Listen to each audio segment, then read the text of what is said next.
காதலிக்க நேரமில்லை டைரக்டர் கிருத்திகா உதயநிதி இயக்கத்தில் நம்ம ஜெயம் ரவி, அதுக்கடுத்து நம்ம நித்யா மேனன் இவங்க இருவரும் சேர்ந்து நடிக்க நம்ம ரகுமான் அவர்கள் மியூசிக் கம்போஸ் பண்ண இப்போதைக்கு தேட்டருக்கு வர காத்துக்கிட்டு இருக்க ஒரு தமிழ் திரைப்படம். எனக்கு தெரிஞ்சு நம்ம ஜெயம் ரவிக்கு முதல் முறையாக நம்ம ரகுமான் அவர்கள் மியூசிக் கம்போஸ் பண்ணுறாருன்னா அது இந்த காதலிக்க நேரமில்லை இந்த படம் மட்டும் தான் நினைக்கிறேன்.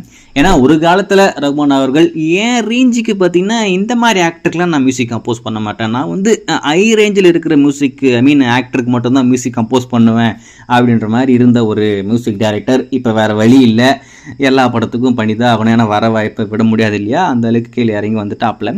ஆனால் இந்த படம் எப்படி அமையும் தெரியல. நம்ம ஜெயம் ரவிக்கு தொடர்ந்து எல்லா படமும் தோல்வி, லாஸ்ட்டாக வெளிவந்த பிரதர் படமும் பெருசாக போல. இந்த படமாவது அவர் கம்பாக்க அமையுமா அப்படின்றத வெயிட் பண்ணி பார்ப்போம். மிகப்பெரிய எக்ஸ்பெக்டேஷனில் இருக்கிற ஒரு திரைப்படம். இந்த படத்துடைய முதல் பாடல் கூடிய சீக்கிரம் வரப்போகுது அப்படின்ற மாதிரி சொல்லியிருந்தாங்க. இப்போ அதனுடைய அஃபிஷியல் அப்டேட் நாளைக்கு ஈவினிங் 5 மணிக்கு இந்த படத்துடைய முதல் பாடல் நம்மளுக்கு காத்துக்கிட்டு இருக்கு.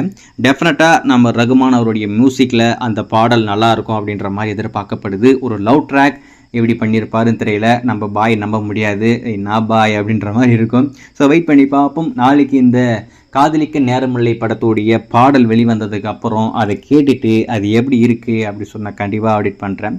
நீங்கள் இந்த படத்துக்கும் அந்த படத்துடைய சாங்ஸ்க்கும் எந்த அளவுக்கு ஆர்வமாக காத்துக்கிட்டு இருக்கீங்க அப்படின்றத மறக்காமல் கமெண்டில் மென்ஷன் பண்ணுங்க. அது மட்டும் இல்லாமல் அந்த படத்துடைய ட்ரைலரை கூடி சீக்கிரமே லான்ச் பண்ண போகிறாங்க. ஏன்னா படத்தை அடுத்த மாதம் தேட்டர் கொண்டு வர மாதிரி இப்போதைக்கு பிளான் பண்ணியிருக்காங்க. ஸோ அதனால் தொடர்ந்து இந்த படத்துடைய அப்டேட்லாம் கொண்டு வந்து ஒரு நல்ல எதிர்பார்ப்பு கிரியேட் பண்ணி அந்த படத்தை இப்போது தேட்டர் கொண்டு வராங்க. வெயிட்